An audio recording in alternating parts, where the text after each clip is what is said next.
ನಮ್ಮ ಪೊಲೀಸ್ ವ್ಯವಸ್ಥೆ ಹಾಗೂ ನ್ಯಾಯಾಂಗದ ವ್ಯವಸ್ಥೆ ಎಷ್ಟು ಸ್ಟ್ರಿಕ್ಟ್ ಆಗಿದೆ ಅಂದರೆ ಅದ್ರ ಕಣ್ಣಿಗೆ ಮಣ್ಣಿರ್ಚಕ್ಕೆ ಯಾರ ಕೈಲೂ ಸಾಧ್ಯನೇ ಇಲ್ಲ. ಕೊಲೆ ಮಾಡಿ 10 ವರ್ಷ 15 ವರ್ಷ ಆದ್ರೂ ಅದ್ರ ಕೇಸಿಂದ ಬಿದ್ದ ಪೊಲೀಸರು ಕಡಿಯದಾಗಿ ಕೇಸನ್ನು ಒಂದು ಹಂತಕ್ಕೆ ತಗೊಂಡೋಗಿ ಅದಕ್ಕೆ ನ್ಯಾಯ ಒದಗಿಸುವ ಎಲ್ಲ ಪ್ರಯತ್ನಗಳನ್ನು ಮಾಡ್ತಾರೆ ಹಾಗೂ ಆ ಕೇಸಲ್ಲಿ ಆರೋಪಿಗಳಿಗೆ ತಕ್ಕ ದಂಡನೆಯನ್ನು ಕೂಡ ಕೊಡಿಸ್ತಾರೆ. ಇಂತಹ ಉದಾಹರಣೆಗಳನ್ನ ನಾವು ತುಂಬ ನೋಡಿದ್ದೀವಿ. ಎಷ್ಟೋ ಜನ ಕೊಲೆ ಮಾಡಿ, ಕಳ್ತನ ಮಾಡಿ, ಅತ್ಯಾಚಾರ ಮಾಡಿ ಹಾಗೂ ಕೊಲೆಗೆ ಪ್ರಚೋದನೆ ಕೊಡುವಂತಹ ವಿಷಯಗಳನ್ನ ಮಾಡಿ ತಪ್ಪಿಸ್ಕೋಬೋದು ಅಂತ ದಿನ ಕಳೆದ್ರೆ ಅದು ಕೆಲವೊಂದು ದಿನಗಳಷ್ಟೇ ಮಾತ್ರ ಸೀಮಿತವಾಗಿರುತ್ತೆ. ಬಿಕಾಸ್ ಎಲ್ಲರ ಕಣ್ಣಿಗೆ ಮಣ್ಣೆರ್ಚಿದ್ರು ದೇವರ ಕಣ್ಣಿಗೆ, ನ್ಯಾಯಾಂಗದ ಕಣ್ಣಿಗೆ ಯಾರು ಮಣ್ಣೆರ್ಚಕ್ಕಾಗಲ್ಲ. ಇವತ್ತು ನಾನು ಯಾಕೆ ಈ ವಿಷಯ ಮಾತಾಡ್ತಿದ್ದೀನಿ ಅಂದರೆ ಕೇರಳದ ಕೋರ್ಟ್ ಕೊಟ್ಟ ತೀರ್ಪಿಗೆ ಇಡೀ ಕೇರಳ ಅಲ್ಲ, ಇಡೀ ದೇಶದಾದ್ಯಂತ ಇರೋ ಪ್ರತಿಯೊಬ್ಬರು ತಲೆಬಾಗಿದ್ದಾರೆ. ಇಷ್ಟಕ್ಕೂ ಅಂಥದ್ದೊಂದು ತೀರ್ಪನ್ನು ಕೇರಳ ಕೋರ್ಟ್ ಯಾಕೆ ಕೊಡ್ತು? 2 ವರ್ಷಗಳ ಕಾಲ ಆಕೆಯನ್ನು ಜೈಲಲ್ಲಿ ಇಟ್ಕೊಂಡು ಈಗ ಆಕೆಗೆ ಮರಣ ದಂಡನೆಯನ್ನು ವಿಧಿಸಿದೆ. ಇಷ್ಟಕ್ಕೂ ಈ ಕೇಸ್ ಆದರೂ ಯಾವುದು, ಯಾಕೆ ಆ ಹುಡುಗಿಗೆ ಮರಣ ದಂಡನೆಯನ್ನು ಕೊಟ್ಟರು? ಈ ಎಲ್ಲ ಮಾಹಿತಿಯನ್ನು ನಾನಿವತ್ತು ನಿಮ್ಮ ಜೊತೆ ಹಂಚ್ಕೊಳ್ಳೋಕೆ ಹೋಗ್ತಾ ಇದ್ದೀನಿ. ನಮಸ್ಕಾರ ಚದುರಂಗ ವೀಕ್ಷಕರೇ, ನೀವು ನೋಡ್ತಾ ಇದ್ದೀರಾ ಚದುರಂಗ ನೈಜ ಕಥೆಗಳು. ನಾನು ದೀಪಿಕಾ. ಬನ್ನಿ ಇವತ್ತಿನ ಈ ನೈಜ ಕಥೆ ಏನಾಯ್ತಂತ ನೋಡೋಣ.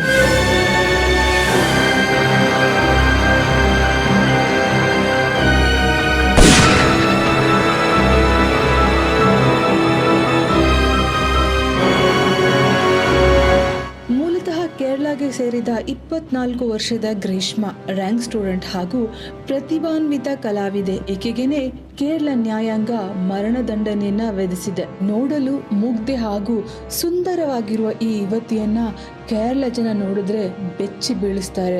24 ವರ್ಷದ ಹುಡುಗಿಗೆ ಮರಣದಂಡನೆ ಕೇಳಿದ್ರೆ ಮೈ ನಡುಕ ಹುಟ್ಟಿಸುತ್ತೆ. 2022ರಲ್ಲಿ ಗ್ರೀಷ್ಮಾ ಹಾಗೂ ಶಾರೋಜ್ ರಾಜ್ ಈ ಇಬ್ಬರು ಮಾಜಾ ಚಾಲೆಂಜ್ ಅಂತ ಯೂಟ್ಯೂಬ್ ಅಲ್ಲಿ ಹಾಗೂ ಟಿಕ್ಟಾಕ್ ಅಲ್ಲಿ ತುಂಬಾ ಫೇಮಸ್ ಆಗಿ ವಿಡಿಯೋಗಳನ್ನ ಮಾಡಿ ಅಪ್ಲೋಡ್ ಮಾಡ್ತಾ ಇದ್ರು. ಈ ಶಾರೋಜ್ ರಾಜ್ ಯಾರು ಅಂದ್ರೆ ಗ್ರೀಷ್ಮಾ ಲವರ್. ಇವರಿಬ್ರು ಪ್ರೀತಿ ಮಾಡ್ತಾ ಇದ್ರು. ಹಾಗಾಗಿ ಎಲ್ಲ ಕಡೆ ಒಟ್ಟೊಟ್ಟಿಗೆ ಓಡಾಡಿ ವಿಡಿಯೋಗಳನ್ನ ಮಾಡಿ ಅಪ್ಲೋಡ್ ಮಾಡ್ತಾ ಇದ್ರು. ಆ ಪ್ರತಿಯೊಂದು ವಿಡಿಯೋದಲ್ಲೂ ಮಾಜಾ ಚಾಲೆಂಜ್ ಅಂದ್ರೆ ಜ್ಯೂಸ್ ಕುಡಿಯೋ ಚಾಲೆಂಜ್ ಅಂತ ಏನೋ ಒಂದು ಕಾನ್ಸೆಪ್ಟ್ ಇಟ್ಕೊಂಡು ವಿಡಿಯೋ ಮಾಡ್ತಾ ಇದ್ರು.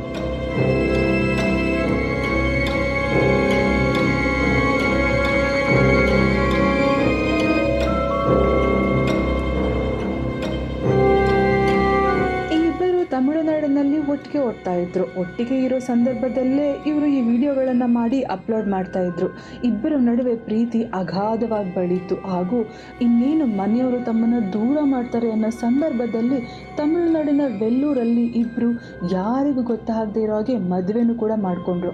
ಈ ಕಡೆ ಗ್ರೀಷ್ಮಾ ಹಾಗೂ ಶಾರೋಜ್ ರಾಜ್ ಇಬ್ರು ಪ್ರತಿಭಾನ್ವಿತ ವಿದ್ಯಾರ್ಥಿಗಳಾಗಿದ್ರು ಹಾಗೂ ತಾವಿಷ್ಟಪಟ್ಟವ್ರನ್ನೇ ಮದುವೆ ಆದ್ವಿ ಎಂಬ ಖುಷಿ ಕೂಡ ಇದ್ರು. ಎಲ್ಲವೂ ಚೆನ್ನಾಗೇ ನಡೀತಾ ಇತ್ತು. ಎಲ್ಲ ಸರಿಯಾಗಿ ಹೋಗ್ತಾ ಇರೋ ಸಂದರ್ಭದಲ್ಲಿ 2022 ಅಕ್ಟೋಬರ್ 14ರಂದು ಗ್ರೀಷ್ಮಾ ಶಾರೋಜ್ ರಾಜ್ ಅಂದ್ರೆ ತನ್ನ ಪ್ರಿಯಕರನನ್ನ ತಾನಿದ್ದ ಮನೆಗೆ ಕರ್ಸ್ಕೋತಾಳೆ. ಹಾಗೆ ಮನೆಯಲ್ಲಿ ಒಟ್ಟಿಗೆ ಮೀಟ್ ಆದ ಗ್ರೀಷ್ಮಾ ಹಾಗೂ ಶಾರೋಜ್ ರಾಜ್ ಇಬ್ರು ಮನೆಯಲ್ಲಿ ಸ್ವಲ್ಪ ವಿಡಿಯೋ ಮಾಡ್ತಾನೆ. ಈ ಕಡೆ ಶಾರೋಜ್ ರಾಜ್ ಗ್ರೀಷ್ಮಾ ಮನೆಯಿಂದ ವಾಪಸ್ ಬರುವಾಗ ಅವನು ಮೂಮೆಂಟ್ ಮಾಡ್ಕೊಂಡು ಮನೆಗೆ ಬರ್ತಾನೆ. ಮನೆಯಲ್ಲಿ ಎಲ್ಲರೂ ಗಾಬರಿ ಆಗ್ತಾರೆ. ಸ್ಥಳೀಯ ಹಾಸ್ಪಿಟಲ್ಗೆ ಅಡ್ಮಿಟ್ ಆದ ಶಾರೋಜ್ ರಾಜ್ 11 ದಿನ ನರಳಾಡಿ ಅಂದ್ರೆ ಅಂಗವೈಫಲ್ಯದಿಂದ ನರಳಾಡಿ ಪ್ರಾಣವನ್ನ ಬಿಡ್ತಾನೆ. ಅಕ್ಟೋಬರ್ 14 ಸ್ಥಳೀಯ ಹಾಸ್ಪಿಟಲ್ಗೆ ಅಡ್ಮಿಟ್ ಆದ ಶರಣ್ ರಾಜ್ ಅವರನ್ನ ಹೆಚ್ಚಿನ ಟ್ರೀಟ್ಮೆಂಟ್ಗಾಗಿ ತಿರುವನಂತಪುರಂನ ಮೆಡಿಕಲ್ ಕಾಲೇಜ್ಗೆ ಅಡ್ಮಿಟ್ ಮಾಡ್ತಾರೆ. ಅಲ್ಲಿದ್ದ 11 ದಿನಗಳ ಕಾಲ ಹಿಂಸೆ ಅನುಭವಿಸಿ ಅಂಗಾಂಗ ವೈಫಲ್ಯದಿಂದ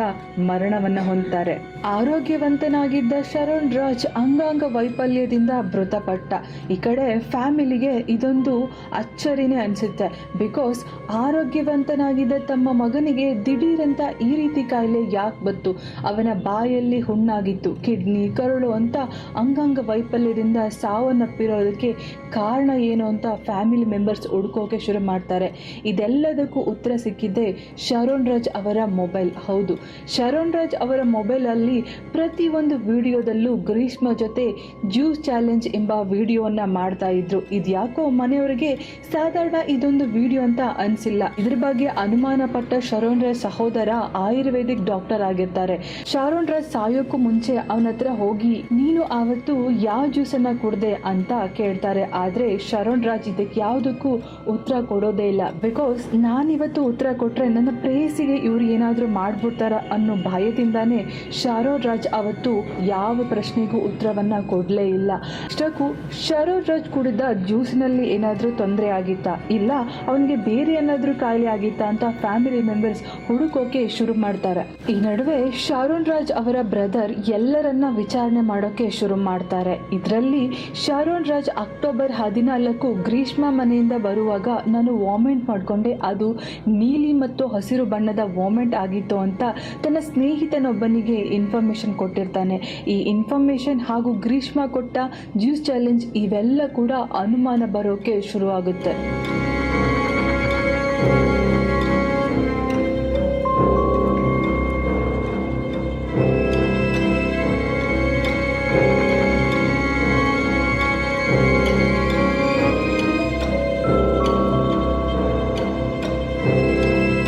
ಶರಣ್ ರಾಜ್ ಕುಟುಂಬಸ್ಥರು ಅನುಮಾನ ಪಟ್ಟ ಹಾಗೇನೆ ಇಲ್ಲಿ ಒಂದು ವಿಚಿತ್ರ ಸಂಗತಿನೇ ನಡೆದಿತ್ತು. ಹೌದು, ವಿಷಯ ಏನಂದ್ರೆ ಗ್ರೀಷ್ಮಾ ಹಾಗೂ ಶರಣ್ ರಾಜ್ ಇಬ್ಬರು ಪ್ರೀತಿಸಿ ಯಾರಿಗೂ ಗೊತ್ತಿಲ್ಲದ ಹಾಗೆ ಮದುವೆ ಆದ್ರೂ ತದನಂತರ ದಿನಗಳಲ್ಲಿ ಗ್ರೀಷ್ಮಾ ಮನೆ ಕಡೆಯಿಂದ ಒಂದು ಒಳ್ಳೆ ಸಂಬಂಧ ಬರುತ್ತೆ, ಅಂದ್ರೆ ರಿಚ್ ಫ್ಯಾಮಿಲಿ ಸಂಬಂಧ ಕೂಡ ಆಕೆನ ಹುಡ್ಕೊಂಡು ಬರುತ್ತೆ. ಇದಕ್ಕೆ ದುರಾಸೆ ಪಟ್ಟ ಗ್ರೀಷ್ಮಾ ತನ್ನ ಪ್ರಿಯಕರನ ಹತ್ರ ಹೋಗಿ ಈ ವಿಷಯಗಳೆಲ್ಲವನ್ನ ಹೇಳ್ತಾಳೆ.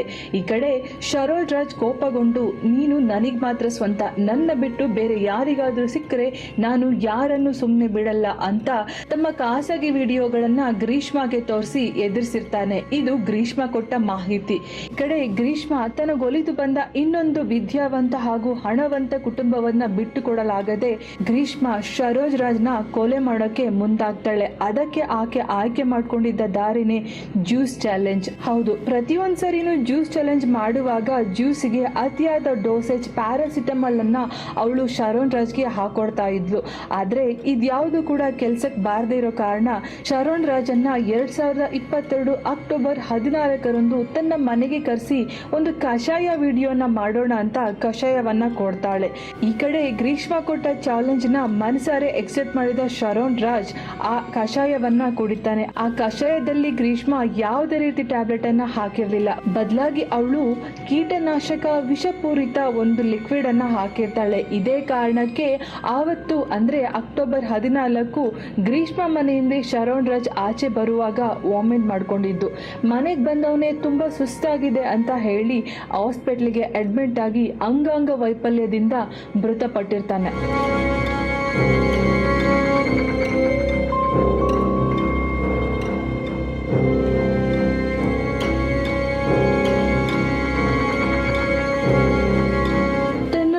ಯಾವುದೇ ರೀತಿಯ ಅನುಮಾನ ಬರಬಾರ್ದು ಅಂತ ಶರಣ್ ರಾಜ್ ಮನೆಗೆ ಬಂದಾಗ ಆ ಕಷಾಯವನ್ನ ನಾನು ಕುಡಿದಿದ್ದೆ, ನನಗೂ ಸ್ವಲ್ಪ ಸ್ಟೊಮಕ್ ಪೇನ್ ಹಾಗೂ ಓಮೆಂಟ್ ಆಗಿತ್ತು, ಏನೂ ಆಗಲ್ಲ ಅಂತ ವಾಟ್ಸಪ್ ಚಾಟ್ ಅಲ್ಲಿ ಮೆಸೇಜ್ ಮಾಡಿರ್ತಾಳೆ. ಪ್ರೀತಿಯಲ್ಲಿ ಮುಳುಗಿ ಹೋಗಿದ್ದ ಶರಣ್ ರಾಜ್ ಮ್ಯಾಜಿಸ್ಟ್ರೇಟ್ ಮುಂದೇನು ತನ್ನ ಪ್ರೇಯಸಿ ಹೆಸರನ್ನ ಬಾಯಿ ಬಿಟ್ಟಿರೋದೇ ಇಲ್ಲ. ಇದೆಲ್ಲವನ್ನ ಅನುಮಾನದಿಂದಲೇ ನೋಡಿದ ಕುಟುಂಬಸ್ಥರಿಗೆ ಇದಕ್ಕೆ ಮೂಲ ಕಾರಣ ಗ್ರೀಷ್ಮಾ ಎಂಬುದು ಕನ್ಫರ್ಮ್ ಆಗುತ್ತೆ. ನಾನು ಮೊದಲೇ ಹೇಳ್ದಾಗೆ ಶರಣ್ ರಾಜ್ ಬ್ರದರ್ ಆಯುರ್ವೇದಿಕ್ ಡಾಕ್ಟರ್ ಆಗಿರ್ತಾನೆ. ಈ ಕಡೆ ಗ್ರೀಷ್ಮಾ ಹತ್ರ ನೀನ್ ಯಾವ ಕಷಾಯ ಕುಡಿಸ್ತೆ ಹೇಳು ಅಂತ ಹೇಳಿದಾಗ ಪ್ರತಿ ಸರಿನೂ ಗ್ರೀಷ್ಮಾ ಆ ಸಹೋದರನಿಗೆ ತಪ್ಪು ಮಾಹಿತಿಯನ್ನ ಕೊಟ್ಟು ಎಸ್ಕೇಪ್ ಆಗಕ್ ನೋಡ್ತಾಳೆ. ಆದರೆ ಈ ಎಲ್ಲ ಸುಳ್ಳು ಮತ್ತು ಷಡ್ಯಂತ್ರಗಳು ಶಾರೋನ್ ಫೋನ್ನಲ್ಲಿ ದಾಖಲಾಗಿತ್ತು.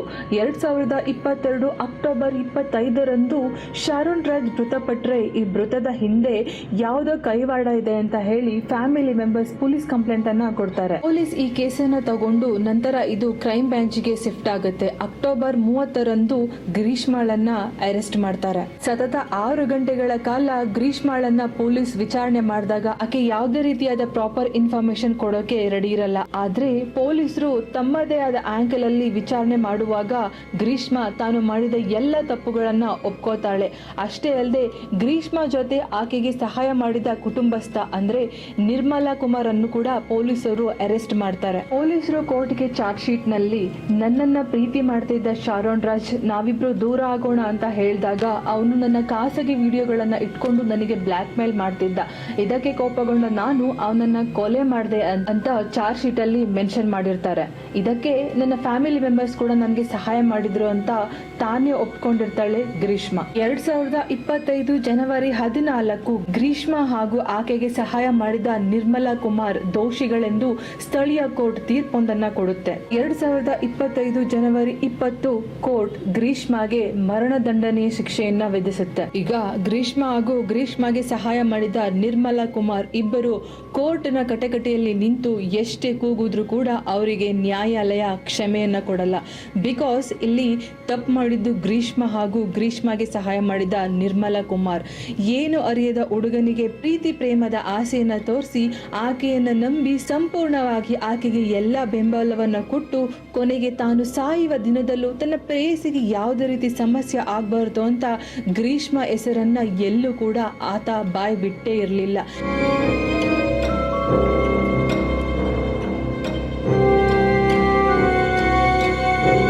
ಇದೇ ಕಾರಣಕ್ಕಾಗಿ ದೇವರು ಗ್ರೀಷ್ಮಾಗೆ ಸರಿಯಾದ ಶಿಕ್ಷೆಯನ್ನ ಕೊಟ್ಟಿರ್ತಾರೆ.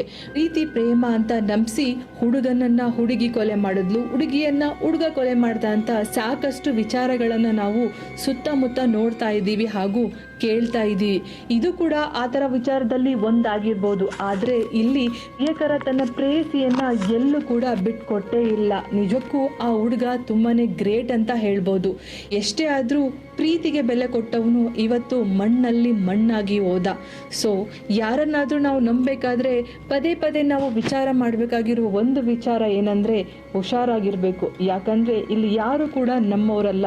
ನಮ್ಮ ಜೀವ ಎರಡು ಕೂಡ ನಮ್ಮ ಕೈಯಲ್ಲೇ ಇದೆ. ಇದು ಇವತ್ತಿನ ನೈಜಕತೆ. ಮತ್ತೆ ಇನ್ನೊಂದು ನೈಜಕತೆ ಜೊತೆ ನಾನು ನಿಮ್ಮ ಜೊತೆ ಇರ್ತೀನಿ. ಅಲ್ಲಿ ತನಕ ಸೇಫ್ ಆಗಿರಿ. ಬಿಕಾಸ್ ಶತ್ರುಗಳು ಹಿತಶತ್ರುಗಳು ನಮ್ಮ ಪಕ್ಕನೇ ಇರ್ತಾರೆ.